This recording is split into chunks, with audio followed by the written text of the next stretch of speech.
Bismillahirrahmanirrahim. Assalamualaikum warahmatullahi wabarakatuh.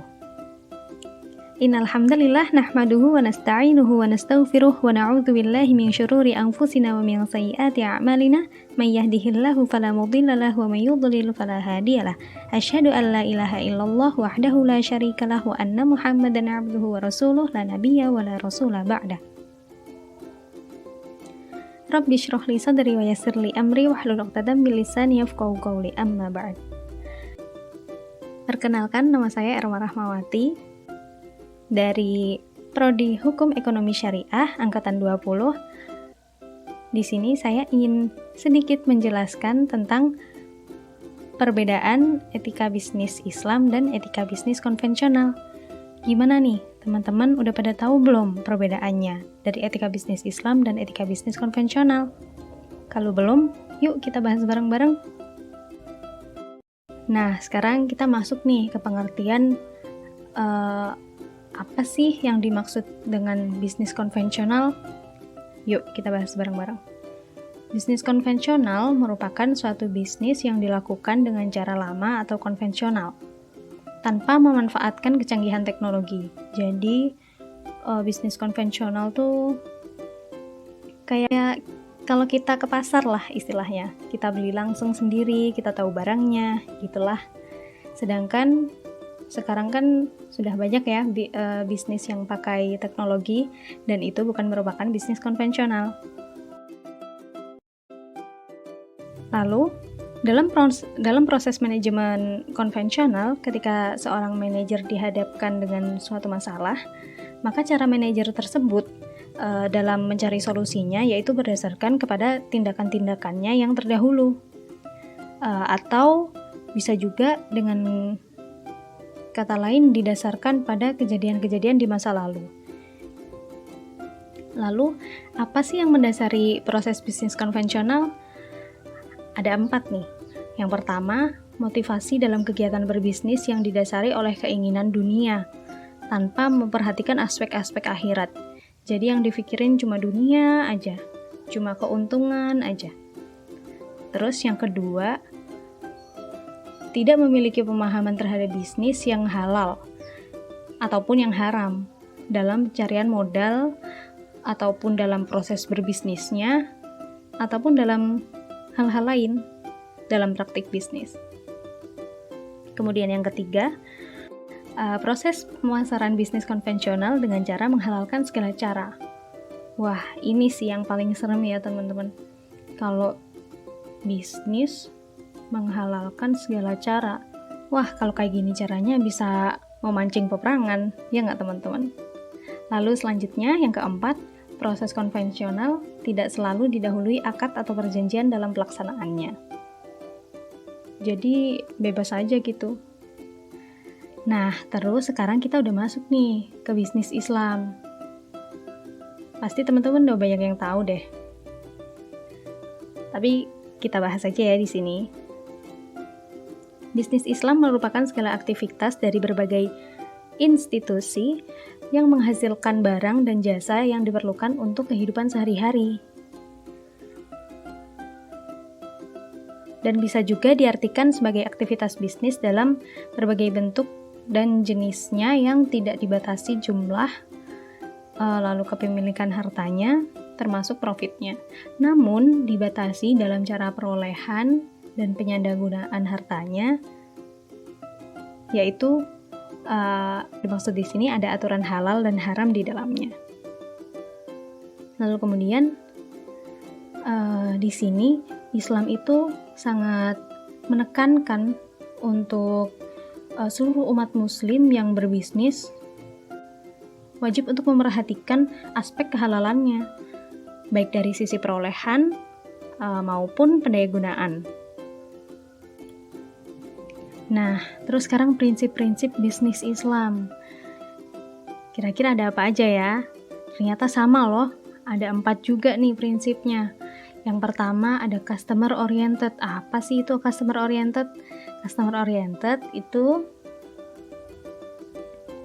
seperti halnya Rasulullah selalu menerapkan prinsip bisnis yang selalu menjaga kepuasan setiap pelanggannya. Jadi, sebagai pebisnis, kita nggak boleh nih ngecewain pelanggan, teman-teman. Terus selanjutnya, yang kedua, transparansi. Transparansi itu pasti udah pada tahu ya. Transparansi itu gimana sih? Transparansi itu prinsip kejujuran dan keterbukaan dalam berbisnis. Dan itu merupakan salah satu kunci keberhasilan suatu bisnis. Pasti ya teman-teman, kalau nggak transparansi, ya jelas pasti ada yang ditutup-tutupin. Oke, selanjutnya persaingan yang sehat. Nah, ini juga penting banget nih, persaingan yang sehat. Islam melarang persaingan bebas yang bertentangan dengan prinsip-prinsip muamalah Islam, terlebih yang menghalalkan segala cara. Nah, ini bertentangan banget ya teman-teman, kayak yang tadi yang konvensional, yang tadi menghalalkan segala cara, yang bisnis Islam melarang untuk menghalalkan segala cara. Kemudian selanjutnya yang keempat, fairness. Itu sama halnya dengan menunaikan seluruh hak-hak konsumen tanpa ada yang terlewat satupun. Maka disitulah akan terwujud suatu perniagaan yang adil. Selanjutnya, etika bisnis konvensional adalah seperangkat nilai tentang baik, buruk, benar, dan salah dalam paham di suatu dunia bisnis, berdasarkan prinsip-prinsip moralitas. Bisnis yang baik dapat menghasilkan keuntungan banyak, yang menjadi tujuan utama. Lalu apa sih prinsip-prinsip etika bisnis konvensional? Nah, prinsip-prinsip etika bisnis konvensional itu ada 6. Yang pertama, ada prinsip utilitarianisme. Yang kedua, ada prinsip universalisme. Yang ketiga, ada prinsip hak-hak. Yang keempat, ada prinsip keadilan distributif. Yang kelima, ada prinsip hukum Tuhan. Yang keenam, ada prinsip relativisme. Nah, itu ya teman-teman. Jadi ada 6. Nah, yang paling menonjol di sini itu di prinsip hukum Tuhan. Di sini saya mendapatkan informasi bahwa prinsip hukum Tuhan yang dimaksud adalah keuntungan para pedagang dan bunga tidak ditolak atau tidak dilarang dalam Alkitab. Jadi dari sini udah benar-benar bertolak belakang ya teman-teman sama bisnis Islam, karena yang mereka pakai pedomannya adalah Alkitab, dan di sana tidak dilarang ataupun tidak ditolak untuk melaksanakan transaksi yang mengandung bunga. Nah, selanjutnya kita pindah ke etika bisnis Islam. Etika bisnis Islam merupakan nilai-nilai etika Islam dalam aktivitas bisnis yang telah disajikan dari perspektif Al-Quran dan hadis, yang bertumpu pada 6 prinsip, yaitu kebenaran, kepercayaan, ketulusan, persaudaraan, pengetahuan, dan keadilan. Nah, di sini udah jelas ya teman-teman, prinsipnya 6 itu tadi. Dan kita pasti udah tahu lah ya, prinsip kebenaran itu seperti apa, kepercayaan itu seperti apa, ketulusan itu seperti apa, persaudaraan itu seperti apa, pengetahuan seperti apa, dan juga keadilan itu seperti apa. Lalu apa sih hubungannya? Nah, hubungannya itu, kalau menurut saya sendiri, etika bisnis Islam itu sangat penting. Karena dari prinsip-prinsip etika bisnis Islam yang telah kita ketahui sebelumnya, di sana mengandung banyak keadilan-keadilan, kebaikan-kebaikan yang bisa mengantar kita untuk mendapatkan keuntungan yang besar nih teman-teman. Dan juga yang terpenting adalah ketika kita mendapatkan suatu keberkahan dari bisnis yang sedang kita jalani.